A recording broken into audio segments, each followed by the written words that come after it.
Hi there! Welcome back to our course. In the previous section, we have discussed the factors of culture shock.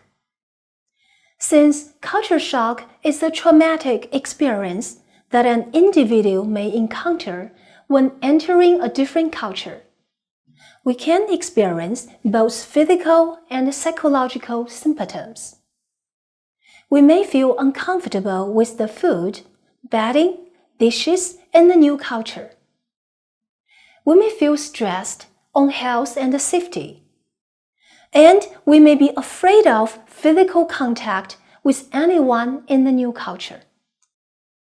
Culture shock may lead to some physical outcomes, such as headaches, stomachaches, dizziness, and unsettledness. Sometimes, people suffering from culture shock even seek to suppress the bad feelings with too much eating, drinking, and sleeping.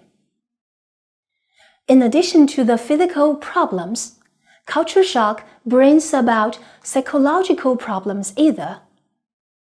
The common ones are insomnia, fatigue, isolation and loneliness, homesickness, disorientation, self-doubt, nervousness, depression, frustration with hosts, criticism of new culture, irritability, moments hostility, and outbreaks of suppressed anger. The newcomers often experience overloaded information. They make efforts to understand all the new information of the different culture. At the end of the day, confronting many cultural patterns, they are mentally and often physically exhausted. The great concern over every aspect of life may even result in the use of alcohol and drugs or a decline in work quality. The reaction to culture shock may differ greatly from person to person. Some personality traits are associated with less culture shock or culture shock of a shorter duration. For some, it may take only a few weeks to work through the distress due to the cultural differences they experience.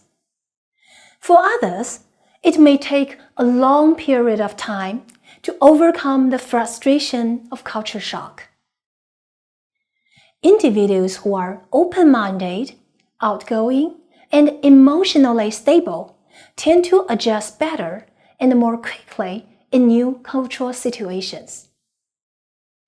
Overall, the degree of culture shock and the length of the shock experience depend in large part on an individual's personality and psychological makeup.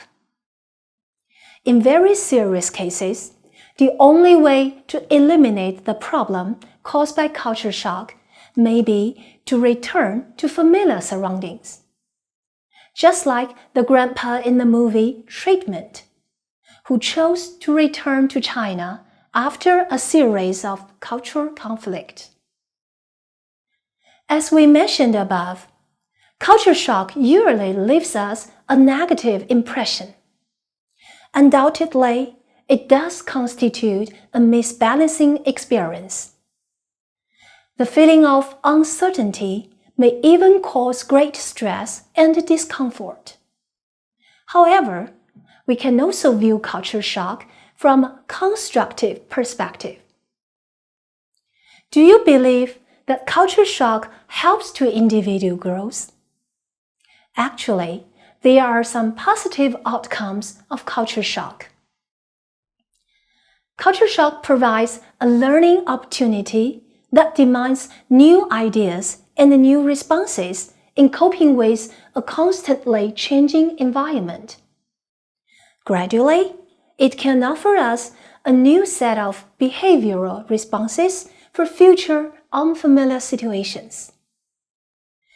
In the movie Be There or Be Square, Li Qing was confronted with many obstacles shortly after she arrived in the United States. However, she didn't choose to return to China. Instead, she made up her mind to learn English and to get used to the life there. To most of us, culture shock offers us a high but not extreme level of anxiety that causes us to learn about a new culture and about ourselves. The personal anxiety aroused in culture shock will help to increase the amount of learning to a certain degree. Learning how to behave from negative cultural feedback can give people a sense of challenge and achievement as a result of dealing with people from very different backgrounds. Therefore, culture shock is valuable as a personal learning process and can push people to learn about themselves. Reflect on any culture shock you have experienced. How did you respond at that time? What did you gain from going through it?